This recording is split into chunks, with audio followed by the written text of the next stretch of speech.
ఈ మధ్యకాలంలో నాకు బాగుందంటే కా అనే సినిమా వచ్చింది కదా, ఆ అమ్మాయి నాకు బాగుంది. అంటే ఆ సినిమా తప్ప ఇంకెవరు నచ్చలేదు సార్ పెద్ద ఇప్పుడు మనకి.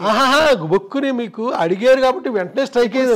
ఇప్పుడు బాగా మీకు డాన్స్ మీద మీరు దృష్టి పెడతారు, బాడీ లాంగ్వేజ్ మీద పెడతారు కాబట్టి సాయి పల్లవి. అయ్యో అమ్మాయి అద్భుతం, అసలు మాట్లాడొద్దండి. శ్రీలీల బాగుంటారండి వాళ్ళంతా. సాయి పల్లవి అంటే అసలు నేను ఇంకో మాట మాట్లాడండి నేను. అవునా సార్? అంటే అమ్మాయిలో గ్లామర్ అది కాదు, అద్భుతమైన పర్ఫార్మర్ అమ్మాయి, మామూలు పర్ఫార్మర్ కాదు, చాలా అద్భుతం. ఎంతో మంది మనకి గుర్తొస్తారండి, చాలా అద్భుతమైన. సార్ మీ ప్రయాణంలో మీరు ఇంత భావుకులు, ఇది ఉండబట్టుకోలేక అడుగుతున్నా, మీకు ఎందుకు బ్యాగులు ఇష్టం అని ఎలా అడిగితే అడుగుతారు. మీ స్త్రీలతో మీ సంబంధాలు ఎలా ఉండేవి చిత్ర పరిశ్రమలో? నేను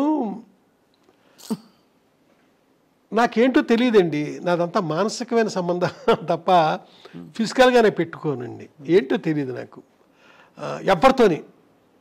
నాకు ఓ హీరోయిన్ అని ఏదో చాలామంది చెప్పుకుంటారా, ఆ మనిషితో సైతం నాకు ఫిజికల్గా నాకు ఎవరితోని సంబంధాలు లేవు. కానీ మీకు ప్రేమ కలుగుతుందా? అదేంటోనండి, మనిషి మీద ఒకనొక ఇష్టం. ఇప్పుడు సినిమాలు ఉదాహరించడం చాలా పెద్ద ఇదిగా ఉంటుంది, బాగోదు. మానసికంగా నేను ఇష్టపడడం తప్ప ఇదేం చేయను. ఓసారి ఒక ఇన్సిడెంట్ జరిగిందండి, బ్యాంకాక్ వెళ్ళామండి. కొందరు రైటర్స్తో పాటు బ్యాంకాక్ వెళ్ళాల్సి వచ్చింది, ఒక అతను కలవడానికి, ఓ హీరోని.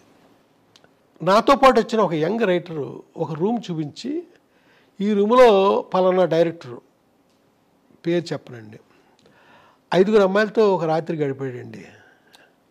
నేను అసలు అది విన్నాను కానీ నేను ఏమాత్రం నాకు అది సహించలే, ఏమాత్రం ఆ మాట శబ్దస్ఫోరకంగా నాకు అనిపించలే. నేను ఆ రకం కాదండి, ఎట్టి పరిస్థితుల్లో కాదు. అంటే ఇది అడగడానికి నేపథ్యం కూడా సార్, ఇది ఏదో మీ వ్యక్తిత్వం గురించి అడగడానికి అని కాదు సార్, తప్పట్టుకోకండి దయచేసి. మీరు ఎలా అడిగినా పర్లేదు, బట్ అంటే కానీ అంటే మీ ఇంత భావుకత ఉండే వంశీ గారికి సహజంగానే అంటే మీరు సృష్టించే పాత్రల మీదైనా మీకు ప్రేమ వచ్చేస్తుంది కదా? అవునండి. ఇప్పుడు సితార కావచ్చు, తర్వాత మీరు చెప్పిన అన్ని సినిమాల అందరు హీరోయిన్లు అంత అందంగా ఉన్నారు, ఒక్కొక్క సినిమాలో ఒక్కో తీరులో. సో అప్పుడు వేవ్ లెంగ్త్ అంటే కనెక్షన్ ఎవరితో కలిగి ఉంటుంది మీకు అని? అప్పట్లో మీరు అన్నట్టుగా ఒక హీరోయిన్తో ఎక్కువ మీ పేరుని జోడించారు, కానీ నేను ఇంకెవరితోనే నాకు అలాంటివి లేదు. ఇప్పుడు వాణి విశ్వనాథ్ ఉంది, 2 సినిమాలు చేశాను నేను, అంతే, అంతవరకే. శోభన నాకు చాలా అద్భుతమైన వ్యక్తిత్వం, ఇది కలిగిన మనిషి, అంతే, అంతవరకే. ఇలాగ ఏ హీరోయిన్ తీసుకోండి అంతవరకే, అంతమించి మానసికంగా కూడా ఇంకా నేను ఇంకొక మనిషి జోలికి నేను వెళ్ళలేదండి, వెళ్ళబుద్ధిలే. ఇక్కడ ఒక మనిషిని మర్చిపోతే ఎడుదేమో, అప్పటికి ఎప్పటికీ మర్చిపోకుండా ఉండడం, అలాగే మనసులో ఉండిపోయారు అంతే, అంతవరకే. మళ్ళా ఇంకొక అడుగు ముందుకి కూడా వేయనండి నేను. సార్ ఇలాంటి ప్రేమ వంశీ గారికి కలిగినా ఎవరికి కలిగినా, నాకైనా ఆయనకైనా మనిషి లేకపోవడం బాధ ఉంటుంది కదా సార్. ఆ బాధను ఎలా సమాధానపరుచుకుంటారు? ఏమని చెప్పుకుంటారు మీకు మీరు? ఈ మనిషి నాకు ఇష్టం, ఈ మనిషి నాతో లేరు. ఏమండి ఇది ఒకటి చెప్తానండి, నిన్న ఒక ఫోటో చూశానండి. ఆ ఫోటో ఎవరిదంటే జమున గారిది. నేను డైలీ శుభోదయాలు పెడుతుంటారండి. అవును, ఫేస్బుక్లో కాదు, మామూలుగా పంపించేవాడిని మీలాంటి ఫ్రెండ్స్కి, మీకు కూడా పంపిస్తాను నేను. అలాగే కొంతమందికే పంపించేటప్పుడు ఇప్పుడు మా వర్మ, చిరంజీవి వర్మ అని అతను, అంటే ఇప్పుడు నా తాలూకు యూట్యూబ్ ఛానల్ అంతా చూసేది అతనే. అతను ఫేస్బుక్లో కూడా పెట్టేస్తున్నాడు ఈ శుభోదయాలు. అయితే నిన్న జమున గారు లేకపోయినా ఆ మోగ మనసులో గౌరీ నా గుండెల్లోనే ఉంది అనేదో రాశానండి అన్న. ఆ శుభోదయం అనగా రేపటిలో వస్తుంది. సార్ ఫేస్బుక్లో మీరు పెడుతున్న, అంటే మీరు పంపిస్తున్న శుభోదయాలు ఫేస్బుక్లోకి వస్తున్నాయి. అందులో సరే జమున గారిది పెట్టడం ఒక ఎత్తు అయితే, ఒక రొట్టె ముక్కలు అమ్ముకునే ఒక ఫోటో పెట్టి అక్కడ తమిళంలో ఒక ఏదో రాసి ఉంటే దానికి అంత స్పందన రావడం ఏంటి? వీళ్ళు మళ్ళీ మా పసలపూడి రావాలి అని చెప్పి వచ్చే రామారావు అని మీరు రాశారేంటి అనే ఒక ప్రశ్నకి ఏం చెప్తారు సార్? ఏమైందంటేనండి, చాలామంది వేరే విధంగా రియాక్ట్ అయ్యారండి.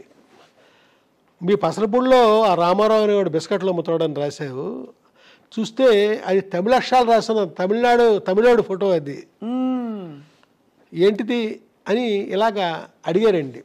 నేను చెప్పేది ఏంటంటే, నా చైల్డ్హుడ్లో నేను నిక్కర్లు వేసుకుని తిరిగే రోజుల్లో రామచంద్రపురం నుంచి మాకు పక్కనే ఉన్న 2 కిలోమీటర్స్ దూరంలో ఉన్న రామచంద్రపురం నుంచి నిక్కరో చొక్కా వేసుకుని రామారావు అనే ఒక అతను వచ్చేవాడండి. వచ్చి మా ఊర్లో ఆ రొట్టి బిస్కెట్లు అమ్మేవాడు.